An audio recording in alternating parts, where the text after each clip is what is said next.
Candace Nelson is a wildly successful entrepreneur, known for co-founding Sprinkles, the world's first cupcake bakery and ATM, and most recently Pizanna, a fast-growing chain of award-winning pizzerias. She continues to expand her portfolio of investments with CN2 Ventures, a family office and venture studio which invests in early-stage consumer companies.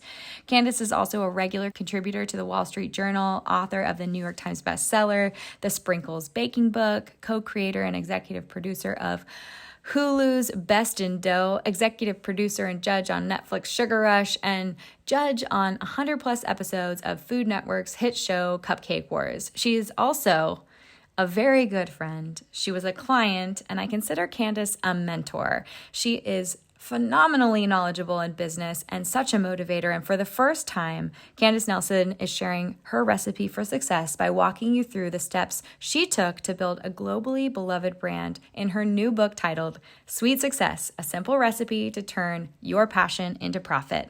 If you are looking to be motivated as an entrepreneur, or if you have an idea and you're just thinking about getting off your chair and making it happen, listen to this podcast episode. Candace is so knowledgeable and someone who has pushed me in my business professionally. I love her so much, and it's a pleasure to bring her on the show. Candace, I'm so excited to have you. For people who don't know this, you have been a friend, a client, a mentor. I told you before the podcast started, my super manifester. Like anytime I had an idea, you were just like, yeah, you should do that. Like without reservation, in a time in my life where I was driving a beat down Toyota Tacoma at this time you were, I would say, wildly successful, had like launched Sprinkles, made this nationwide, like family known brand, a thing. Like I just saw a cupcake ATM in Austin a few weeks ago and was like, yes, this is happening. So, I mean, you really just create magic. So I just want everyone listening to know how much I love you, appreciate you. I'm so excited for your new book. You're stepping outside of recipes to talk about what I think you're the best at, which is it's manifesting, and it's called Sweet Success, a simple recipe to turn your passion into profit. And you infuse your belief into all of your friends, of their success and their ability to just create the life that they want. And I know this is going to be such a successful book because it is what you've lived and what you do all the time to all of us. So just thank you for taking the time to write it. I know it's probably been a lot of work. Kelly, honestly, I'm emotional sitting here talking to you because just thinking back to those first days when you were starting your business and just watching you do what you were meant to do and get in alignment with that, and all of the incredibly positive change you made for so many women, myself included, in my life. I mean, you've gone on to impact just probably hundreds of thousands now, even through social media. But it's just been so fun to watch you fly and grow and do what you were born to do. And I love you.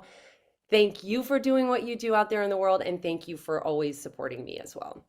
Oh my gosh. Well, I think it goes both ways. So this is going to be just a super fun conversation.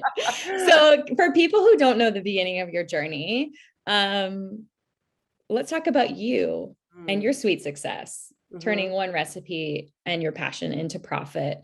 It was a big leap for you, moving from the corporate world. Can you talk a little bit about that? Absolutely. It was a huge left turn. I had gone to a great college. I was recruited into an investment bank. Then I went to work for a technology company, and I was doing all the quote unquote right things and following that very traditional but prestigious path. I never questioned it. Until two things happened. One was the dot-com bust happened, and I was out of a job, and I was like, wait a second, this wasn't supposed to happen. And then a few months later, 9/11 happened. And I had been considering going back to school, going to business school. That was kind of the next logical step. But 9/11 was that really traumatic event in all of our lives, but certainly for me personally, it led me to finally reflect on what it was I wanted to do with my life, because I was faced with this reality that it could all end tomorrow, right? And so what was I doing? crunching numbers, was that really fueling me? And the answer was no. So I took a huge left turn, a 180, and instead of going to business school, I applied to pastry school.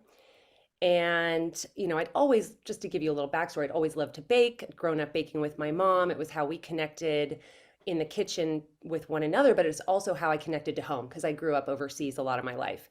So I became obsessed with baking classic American treats. While I was working, certainly living in San Francisco, I was exposed to really fine restaurants and great chefs. So that had sort of reignited my interest in baking. So it wasn't totally random, but it did raise a few eyebrows for sure.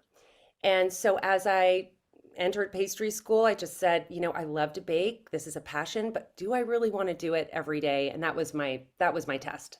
And I Mhm. did. I loved it. I loved creating something tangible and giving it to someone and watching them enjoy it. And it really lit me up. So I knew I was on the right path. And when I got out of pastry school, I started just with these elaborate tiered cakes because I'd been crunching numbers. I wanted to do something as artful as possible right away. Yeah. But, special occasion cakes are really just meant for special occasions. And I knew I had to actually create a business out of this skill set. And that wasn't going to be a very good business. So I looked around me and I realized how sad cupcakes were at the time. Just so very sad. They were, you found them in the supermarket, bakeries, they're packaged in plastic clamshells, the ingredients were crummy. Everyone loved them, but just because they were nostalgic, they didn't actually love eating them. So Yeah. I thought, maybe I should reinvent the cupcake. And that was the beginning of my journey with sprinkles. So, reinvented the cupcake from the inside out, made them upscale, made them artisanal, made them giftable and aspirational, and, opened our first store in Beverly Hills in 2005, which was at the time the height of the low carb craze. Kelly, speaking your language here, but it was Atkins, and then it had gone on to South Beach Diet, and that had been on like the top of the New York Times bestseller list for just months on end. So it wasn't a very likely time to be opening a temple to carbs. And everyone also said, like, no one in LA, we moved down to LA to open the business, and they said, no one in LA eats carbs. You guys are crazy. Um, and you guys is my husband, Charles, was my co-partner in this very risky venture. But honestly, from day one, we really, I think in doing something that people didn't expect and doing something really different and innovative, it got people's attention. And I Mhm. think also because we were such a disaster in the early days and I could not keep up with demand, my production was just like, I mean, I was working out of these mini mixers. And so we had these lines out the door and we had no cupcakes to sell. And that kind of fueled a sort of FOMO and additional buzz and demand for our brand, actually. I think that's just kind of how LA works. If you can't get your hands on it, you want it more.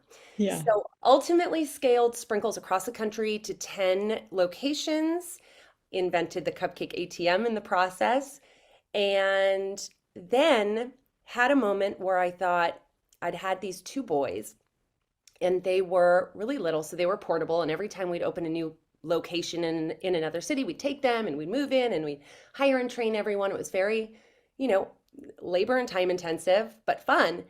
But once they got older in schools and obligations and commitments and sports, it was a lot harder to do that. Mhm. And so we actually decided to sell a significant stake in the business at that point. It was a personal decision for us as a family. And also, the business had just grown to a point where it was time for some serious operators to Mm. take the reins. And so that was my journey with Sprinkles. Wow. Can you talk about the very, very beginning? Because obviously going from nothing to like having a store, were Mm, you making these cupcakes in your house and delivering them to people? Was it like just without Instagram? How were people mm. learning about them? Absolutely. So it's funny that you mention the car that you drove back in the early days because that is actually my trusty old Saab hatchback plays a central role in the telling of the Sprinkles tale. And I talk about it throughout the book, but it's so important to talk about those early days because when we look at people who've had success, we see them on the other side of those hard, grueling, you know, days where we're just, I was jumping in the Saab and taking my cupcakes to parties and passing out business cards. Okay, Yeah. actual business cards that I'd had printed. This is how long ago that was. But I think, even with tech companies these days, they say to do things that don't scale. And what that means is getting out and putting your product in people's hands one by one. Yeah. Ultimately, you want to have scale, but in the beginning, that's what it takes. Kelly, you built your relationships with your clients one by one. I Yeah. built my relationships with my clients when I was working out of my West Hollywood kitchen, baking up cupcakes and taking them to parties. And, my friends were calling and ordering them because they felt sorry for me Yeah. initially. They literally just were like, Candace left a high paying job. I think she's gone mad. She's baking cupcakes. Let's just, throw her a Yeah. bone, order some cupcakes. But then somebody at the party would eat the cupcakes and get my card, business Yeah. card again, and call me. And then before I knew it, people were placing orders and I couldn't trace how they'd found me. Yes. And that was how I knew that I had some traction. And that's what ultimately gave me the confidence to go all in.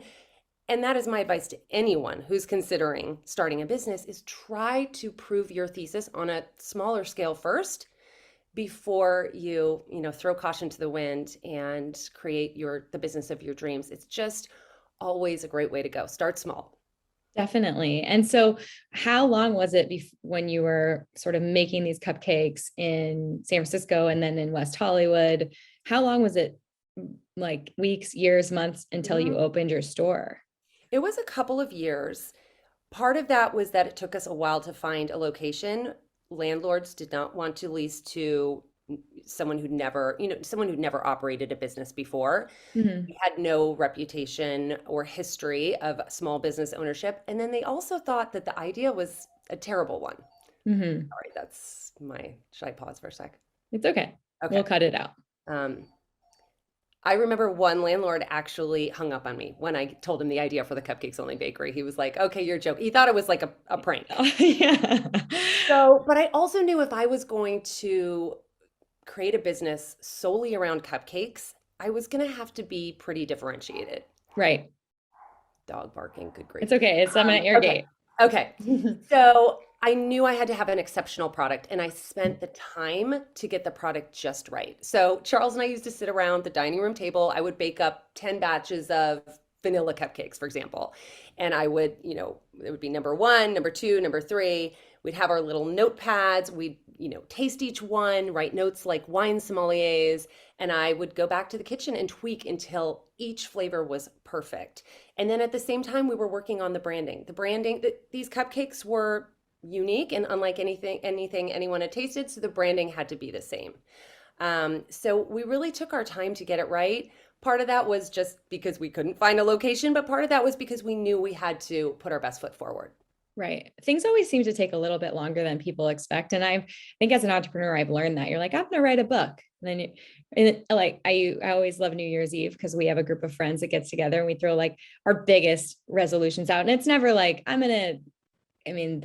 nothing wrong when people say this, like, I'm going to lose 10 pounds or something, but Right. it's always like, I'm going to buy a vacation home. Like people say the Right. craziest stuff because it's their Right. place to manifest. And I Yeah. think it's just, I remember the year I said, I'm going to write a book and it didn't happen that year. It happened almost 3 years later. But I think putting something out into the atmosphere and saying it in front of your friends and standing behind it, like you did, like I am making cupcakes and they think it's a hobby and crazy and they're buying into it and buying them for me. But putting it out there in the universe and standing behind that quality or standing behind just the belief in yourself that you're going to do it is Mm. so part of the journey when it comes to entrepreneurship. And then once you've scaled an amazing business and sold off, percentage and it's a massive success across the nation, then I think it's really interesting. You're behind the veil of entrepreneurship. And then I'd love to hear your opinion about what it's like to be an entrepreneur on the back end after you've like done the work. Like, does it Mm. seem easy? Does it seem exciting? You're like automatically a serial entrepreneur? Like, what can we do next? Because I do think everything seems scary from the outside,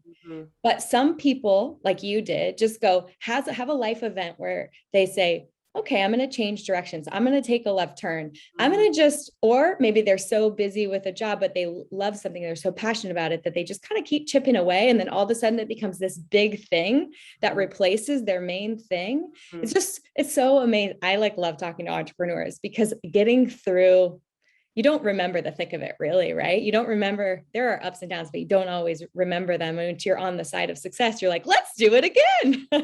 Like But I having want, children. yeah, totally. It's just like having kids. So, can we talk about Pizanna? Because again, you've infused Pizanna. Oh, I miss Pizanna so much. I love it. Oh, I lived, you know where I lived. I I lived in an know. apartment on Montana and Barrington. Like it was the closest restaurant to my apartment. I think I had the gluten-free buckwheat carnivoro. I mean, that was my Sebastian craving when I was Oh, pregnant with Bash. Like I I think I love had that a million times. And that. Chris talks about it to this day, now that we're in the burbs, he's like, "Do you remember Pizanna?" I'm like, "Yes, I remember Pizanna." But you took Please on tell your me when you're in town and you need a yeah, date night, a little yes, nostalgic date night. we will. But let's talk about that journey because you you got excited for the next thing. Like did you always have this idea or was it like let's create a new entrepreneur? Was it more like I'm an entrepreneur so I want to do this or was it like I have this awesome idea, let's do this? It was more accidental than that. After, Okay. yeah, after we sold the majority of sprinkles, I was pooped. I was exhausted. I mean, Yeah. scaling a brick and mortar business across the country, over 8 years was really grueling and intense. So I needed a little personal time. I Yeah. needed a little time to be able to drop my kids off at school. Of course, like then I ended up, chairing the school auction and all of these things, right? I couldn't, rest on my laurels. But I needed some time to sort of regroup. But it was also more of a journey than I was anticipating. I knew it would be hard because I was so incredibly identified with my business, but I didn't realize how hard it would be. I really felt like, who was I if I wasn't at the, helm of Sprinkles anymore? Like people used to call me Mrs. Sprinkles, the queen of cupcakes. Like what, who was I now? And that was, I mean, I don't want to skip over that because that was very real. And I've actually have sort of found out that this is pretty common amongst entrepreneurs who have had this dream, this goal, and it's realized, and then they're kind of left with like, well, what now? Mhm. And so it struck me at really sort of when I least expected it. I was at a party, my friend Chris O'Donnell's house. He was known for having these pizza parties every Sunday night, and I was at one of them. And I took one bite of this pizza and I thought, whoa, this is really good. And so I was like, I got to find this guy. Where is this pizza chef? So I went over to the pizza oven and it was Daniele Uditi, our now head chef and partner at Pizanna. And he and I just talked all night. We're both bakers, obviously different types of baking, but we spoke the same language. And he shared his story with me about coming to the US with $200 in his pocket and his smuggling his grandmother's sourdough starter through customs. And he was just making his living, with these pizza catering events. But he said, but my real dream is to have a restaurant. And I couldn't help myself, Kelly. I literally was like, I would love to do that with you. I just could see it. It all kind of took shape around me. And I also, now in retrospect, I realize I love elevating simple food, simple pleasures. I love food in general just because it's such a sense of connection and belonging and bringing people together. But then I also love kind of making the foods that people think they know surprising and new. So it fed right into that sort of like passion of mine. And sure enough, we opened Pizanna and it was really showered with praise early on, like critical praise, Michelin Bib Gourmand, 101, LA Times. It's been quite a ride, but what I will say is this, no journey is the same. Whereas Sprinkles was really this sort of lightning in a bottle, like rocket ship from day one. Mhm. And there was a lot that went into that, including the Oprah effect and many other things. But It was also a time and a place. This was much more of a sort of realistic, like slow burn, building a business, taking the time to do the things. And it didn't really, quote unquote, take off Mhm. for several years. And at that point, Charles and I were kind of like, huh, did we lose our touch? Like, what's happening? Yeah. Right? Like, I think entrepreneurship is just so humbling in Mm. so many ways. And just when you think you got it, you don't, Yeah. right? And so I think the number one thing that I want to, share with people is just this idea that like we don't all have all the answers, whether we've done it before or not. And it's really about problem solving and figuring out on the day-to-day basis. And as long as you have the right mindset to like tackle those problems and pick yourself up when you fall flat on your face and keep going, that's most of it. That's most of it. Well, I will say from firsthand experience that your mindset is something that I aspire to have. Like I generally, and people who followed me for a long time and been on the podcast, I generally lean like glass half full. I thank my dad Mhm. for that. Like he was an entrepreneur and it was kind of just always like, you got to just get through it, Kel, like pick Mhm. yourself up, keep going. And he really did teach me resilience. And Mhm. he was an example of that. But I've seen that in you for so many years is like, I know, Pizanna, especially through the pandemic, you've had to have gone through some major ups and downs. And I'm sure there are things that we all don't know about. And I'd love for you to share some of those stories, but I just have to applaud and like let the audience know, like I think one thing that really sets you apart is your mindset. You're constantly looking for the silver lining and you are resourceful and finding a solution to things. So how do you do it? Like, what are some of the hard things you've been through and how do you keep going? Well, I will say thank you for that lovely compliment about my perspective. I work on it. It's a practice, I think. I think mindset can be achieved through, it's like a muscle memory, right?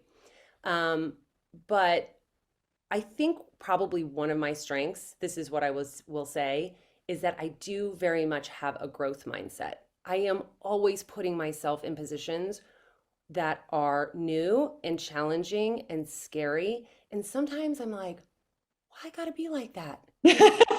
Why I gotta do this? Why I gotta try to take on this industry and learn this new platform? And I'm like, why can't I just hang it up and be like, I'm old, I'm over the hill, Yeah. I'm done. Yeah.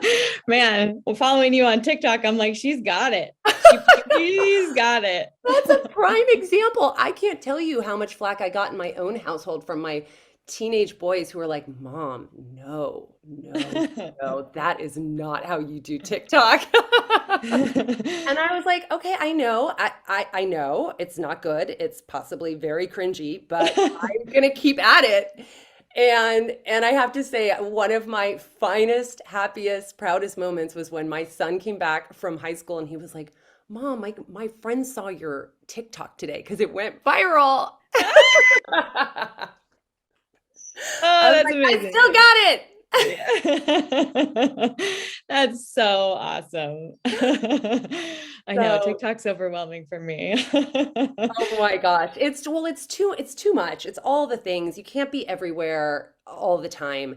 I think, in terms of challenges, I think, listen, we started a couple businesses that really haven't taken off. You don't hear very much about them because, of course, we're all much better at trumpeting our successes than we are talking about our failures. But I think it's really important to pull the curtain back on failure. We Mhm. as a society do a terrible job with that. We hear about the entrepreneur who's built the unicorn company, but we didn't hear about the five failed startups before that. Yeah. But failure is really, those are the building blocks to success. And that's what builds your resilience, right? If you like fall, if you face failure and you live to tell about it, like you know that you've got this. Like you lived through it, you're stronger. And by the way, failure is where all the growth happens. I've learned so much in building Pizanna in a couple of other less successful endeavors than I even did probably in my sprinkles journey. As hard Mhm. as sprinkles was, just in terms of like the intensity of it, how competitive the industry got. all of that, at least I had, this so much momentum on my side. Hmm. So I think, let's wear our failures like proudly Hmm. and be good to one another and share them honestly, because I think otherwise you feel like you're doing it wrong sometimes. If something doesn't take off right away, or it's Hmm. really, really hard, or people tell you your idea is bad, or whatever it is, whatever failure means to you, it's like, no, you're doing it right. All those things have happened to me. They all resonate with all entrepreneurs everywhere. Right. What are the, if you don't mind me asking, like what are some businesses or ideas that have failed for you? So my husband and I started a men's athleisure line. I love Willie. Willie was a great product, but here's the thing. It's really hard to sell to men. It's really Yeah. hard to sell to men. And all the women, we know, listen, we've got the spending power in this country. And so it's really hard to come out with a line just for men when there's Sure.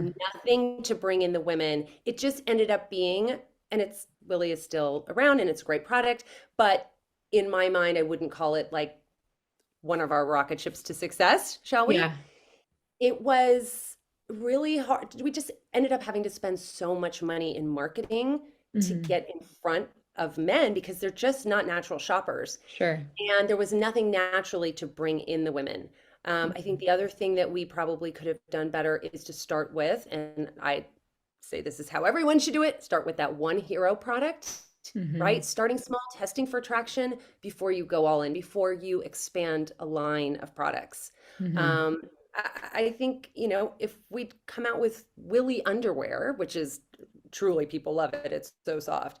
And I don't know, like played with that for a while, which by the way, how fun is the name Willy for guys' underwear? Um, Pretty funny. it's pretty funny. Yeah. We could have had a stronger identity for the brand than coming out with a whole line. Now, having said that, the product is great. We have incredible customer loyalty. It just was, I know what I would have done differently next time. That's really interesting because I never would have thought of that. But yeah, you think about brands who've broken into the athleisure space and done maybe had a sprinkle story like Rocket to Success, like a Viore, and you're like, it was one sweatsuit that went viral with moms at drop off, and now all of a sudden the guys are wearing the shorts with the V. Hmm. For sure, it's how it got into their house. Wow. Absolutely. See these teachings, and I love starting small. Like I think personally for me, I have an appetite for being an entrepreneur and having and seeing clients and writing books, and products are always a thing. I remember talking about them with you and Charles, like I feel like it was 2015 or even the end of 2014 where you were like, you need to have a product. You need to like, you talk about these smoothies all day long. And it just never really felt right for me. I had a major failure. I bought pea protein that like I was going to go for, but it just never sat right with me. And it just sat in a warehouse, like sunken cost for years until I was like, no, this feels right. And I launched it. But, I don't think, and you also have to have this, like, I feel you have confidence. And sometimes I wait too long where I think, you know, maybe people could get going a little bit faster, but Hmm. starting with one line or one item felt safe to me, and that's what I did. But now it's like thinking about how do I expand and where am I expanding, do I need to expand, why would I want to expand, like what's Mm. what's the real need for it, how is it going to strap me financially, like there's so many things to think about when you're growing a business. So I thank you for that advice. I'm gonna keep growing slow, one by one, hero No, of products. course. And I think you bring up a really important point, which is what are your goals? Because goals are very personal. Like I was raised in the world of investment banking where it's like you build it, you scale it, you sell it. That's sort of ingrained in me, but Yeah. that might not be everybody's goal, Yeah. right? And where you're going with your business really dictates how you're going to get there Right. and what resources you're going to pour into it and how much you're going to sacrifice to get there. Right. Right. I I had a business coach one time. Like I have a friend who's a business coach who I work with who I talk to a lot, and she's a very good friend. Mhm. Kelsey Murphy's been on the podcast, but I had paid for a professional business coach that came from recommended from a client prior to having Mhm. Sebastian, when I was a little bit freaking out, like, oh my gosh, I'm an hourly employee and I'm having a baby and I want to take maternity leave, but how am I, I've saved a little bit, but like, what I'm the income, what are we doing here, and Yeah. she did, like, the whole exercise was like really based upon like, what kind of life do you want? Mhm. Like, who is this for? Is this for your ego or is this for you? What makes you the Mhm. happiest? What do you want your days to look like? How do you want to feel? Like, what kind of balance do you want to create in your life? And that was, I mean, it was a 7 or 8 hour exercise, like 2 days long, days of, there were tears. I was also very hormonal. Like, it was all the things. But really powerful in informing how I wanted to, why I decided to bootstrap the finances of my own business and hold 100% ownership versus raising money, growing it, blowing it up, and selling it, which, may eventually be the goal. But it is really interesting to kind of look at who you are and what you want to do and what your goals are, and what kind of life you want to lead. So I'd love to know from you, because entrepreneurs are serial overworkers. I mean, Mhm.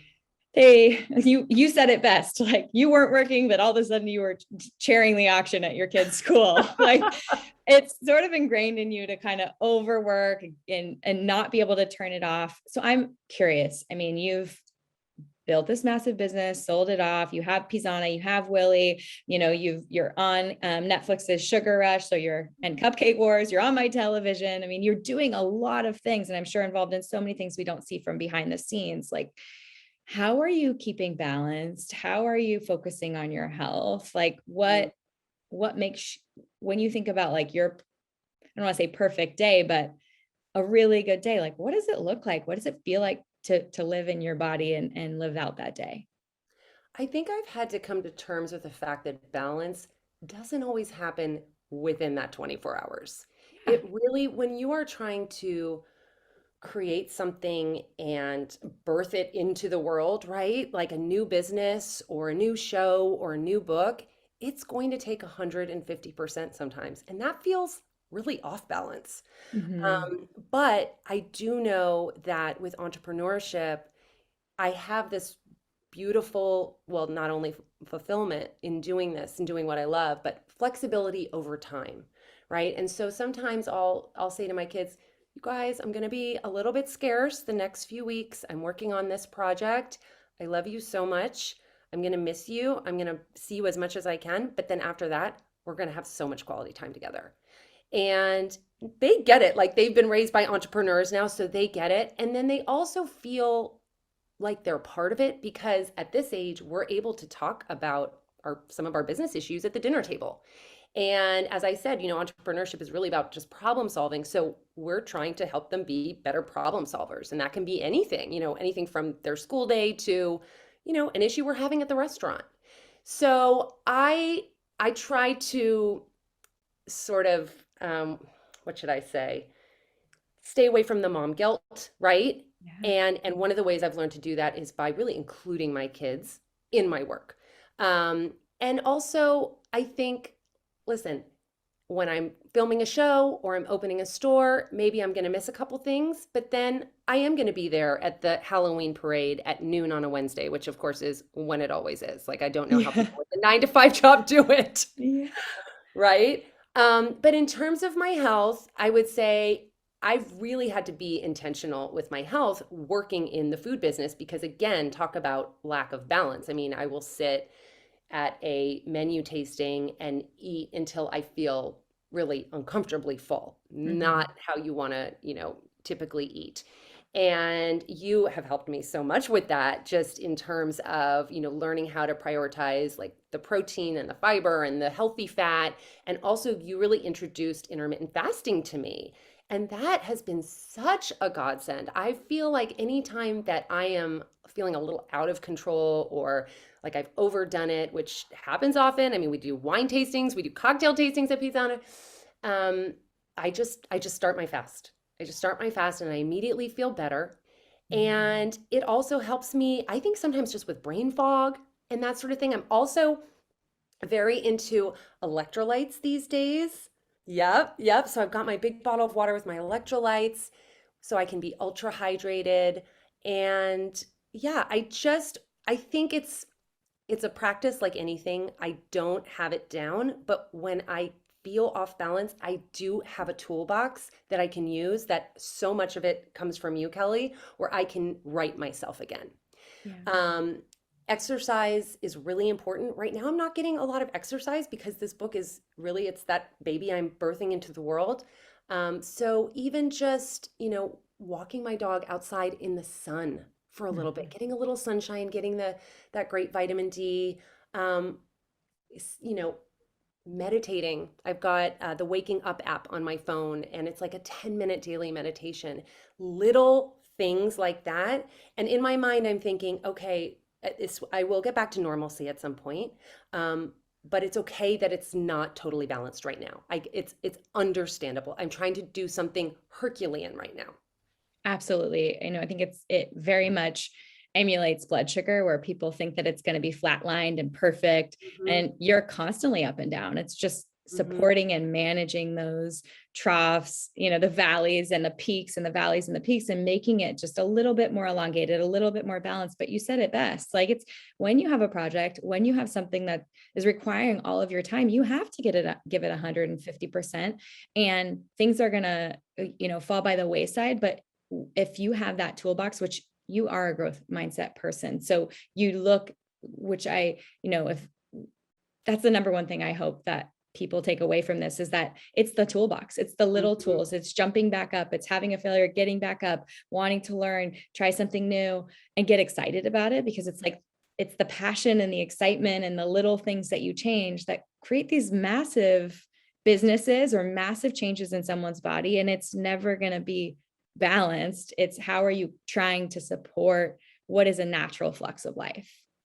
Yes. Oh my God, that was a beautiful analogy. And I can't believe that you took it back to blood sugar so like seamlessly like that. That was amazing, Kelly. You're so funny. Well, I know your book is about hacks, and to the your story, but like the toolbox for people when it comes to entrepreneurship. So for people listening, they have this started their little, maybe it's a side hustle for them, maybe it's an idea. What advice do you want to give them, and what do you think they should do first?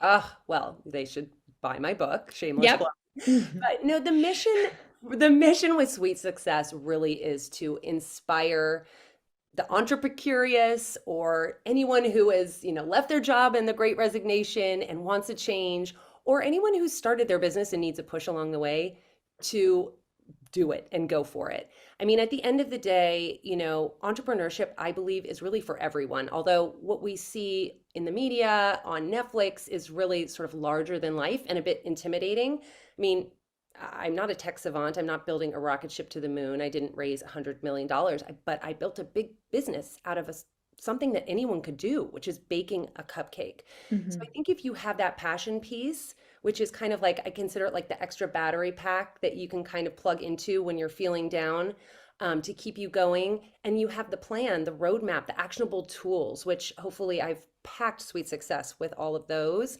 Um, you are halfway there.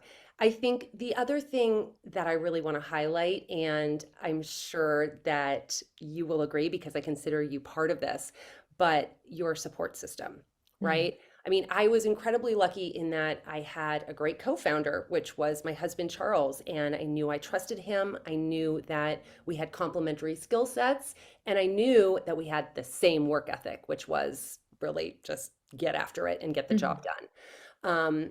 But beyond that, it's funny because I was working so hard in those early days of Sprinkles. And when I had my first child, I woke up one day and I looked around and I was like, I have no friends, literally no one I can call to ask about what mommy and me class I should go to, or what bottle to buy, or where I can find a night nurse when I'm about to lose my mind. And I was like, wow, I really have like dropped the ball on this. And I think part of it was because I had some inkling that entrepreneurship was like me taking on the world and that networks were really more for people in companies. I'm not Mhm. sure where I got that idea, entrepreneurs need support systems more than anyone else. And Mm. so I have really nurtured my friendships, my mommy network, my professional networks, and it's just incredible what a difference it makes. I mean, don't you find like just being able to like text someone and have them get it, or even just if you can't pick up your child at whatever game and to have that person that you can just text and they've got you. I mean, it's so important.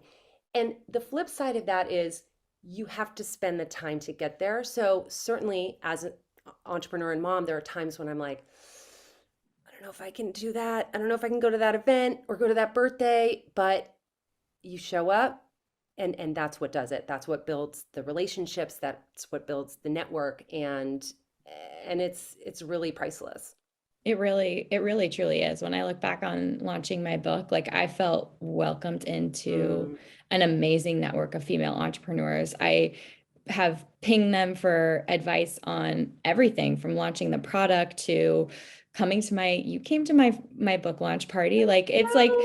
when people it is like you show up Mhm, and you support each other because you know how much work goes into it and you know how much sacrifice away from family mhm, when you're giving it 150 and that person's maybe not getting to take care of themselves in the way that they want to, like mhm, all the things. It's better try in a like tribal community style setting. Like it's not as much fun to celebrate something alone. It's not as much fun to birth a new business into the world without your friends and your family. Who are you celebrating it with? And mhm, it does take sacrifice on the nights when you're tired and you don't want to go to the thing, but your friend has something going on and you've got to show up. Like mhm, you've, I felt so, I still feel so lucky to have the network of female to be welcomed into that and mhm. to have all of those friends because everyone's doing something really big in their own way and you can't do it alone. It's not fun and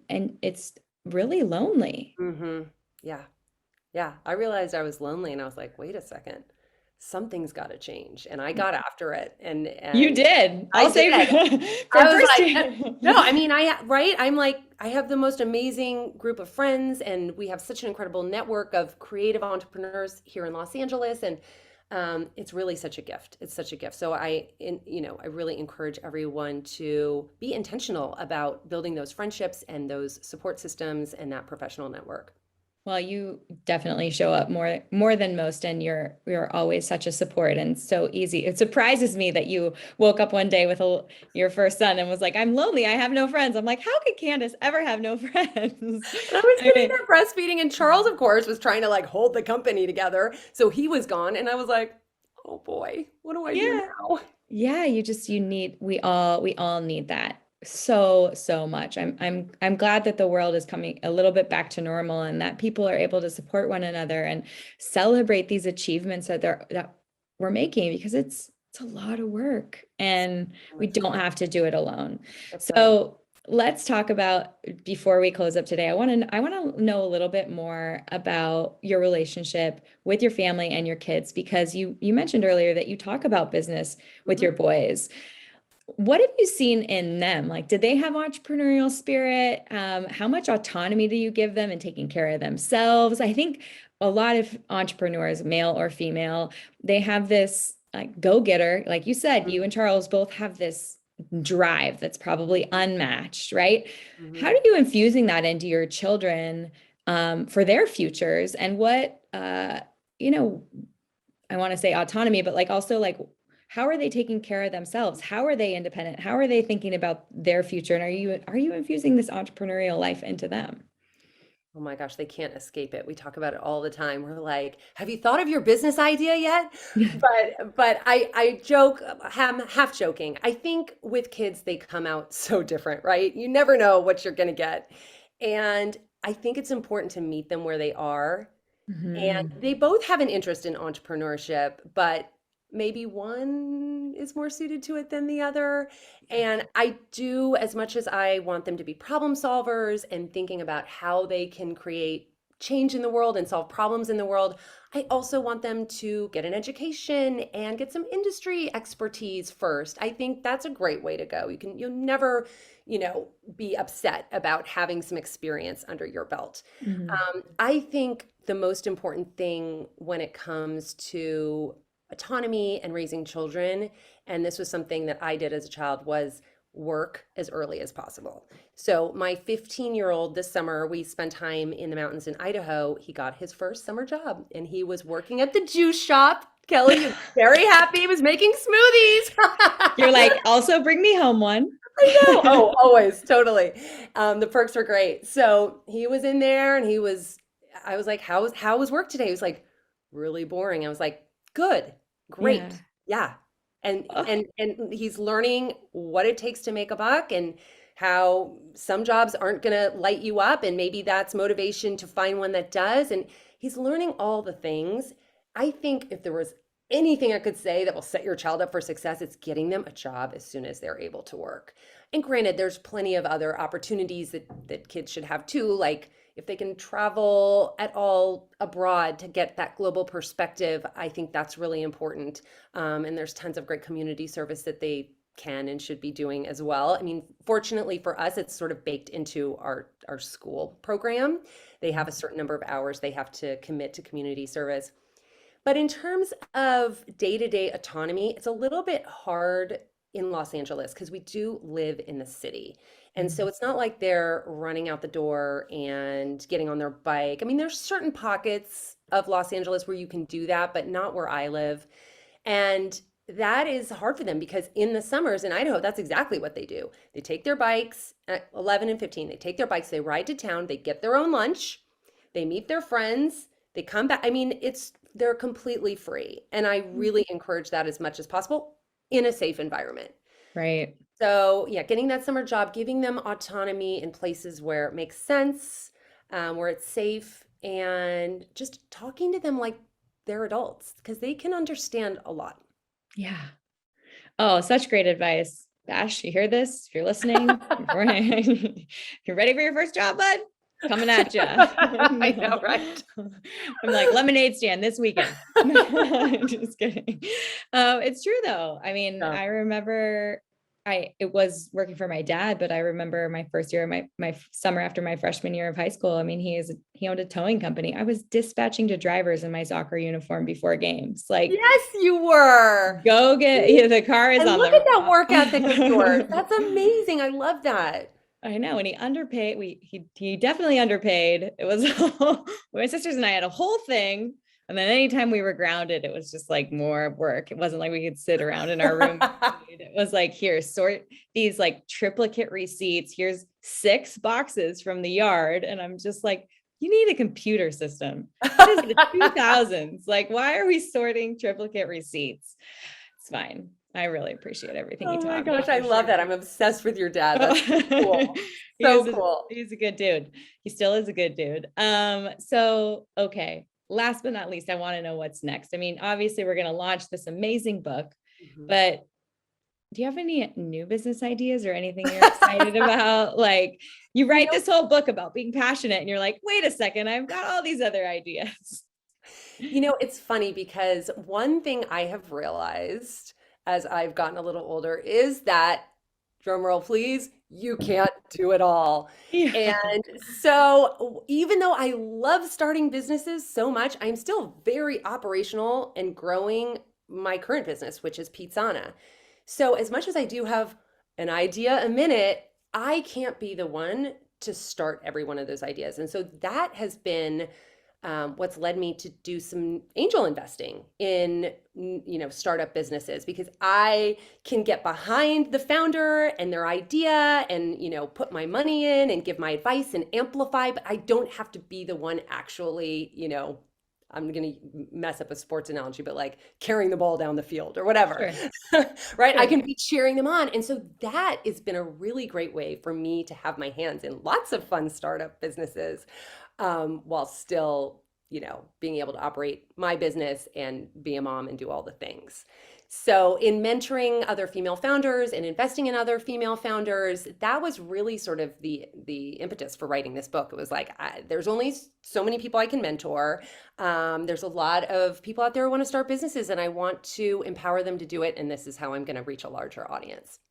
Such great stuff. Anyone listening that has a business idea, this book is for you. Sweet Success, a simple recipe to turn your passion into profit. Candace, you are a light and like such a good friend and so fun to catch up with. And I really, truly look forward to seeing you, whether it be on TikTok or, in real life or via Zoom. Thank you for being here today and sharing your story and writing this book. You're truly like someone I look up to so much in business and in life. So thank you for being here. Thank you, Kelly. It's such just a gift to be able to sit down and talk with you, and I feel exactly the same way about you. I just adore you.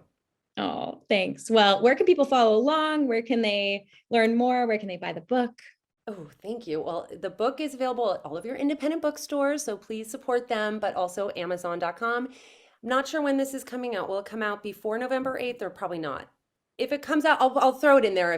We are getting this out before pre-order for Oh, sure. fabulous. Okay. So, given that it is before November 8th, you can go to readsweetsuccess.com and order your book there, and you'll get some fun pre-order bonuses. Yay. Like don't be mad at me, Kelly, but my pie course for the holidays and my cookie ebook for your holiday baking. And also, I wanted to mention that Pizanna is available for nationwide shipping via Goldbelly. And we are also opening in Dallas in a few weeks. So we're moving into the Texas market as well. Congratulations. That's so amazing. And Thank Chris will be you. so excited. I'll order him some Pizanna for Thanksgiving. Let's do it. Perfect. And where are you on? What's your handle for social media? Yes. So on Instagram, Twitter, and TikTok, I'm at Candace Nelson, and that's Candace. That's right. Well, all of these hyperlinks will be in the show notes. You guys go order Candace's book. And if you have an idea, turn your passion into profit with her guide and her new book. I'm linking everything here. Have an awesome day. And Candace, thank you for being here. Thank you, Kelly.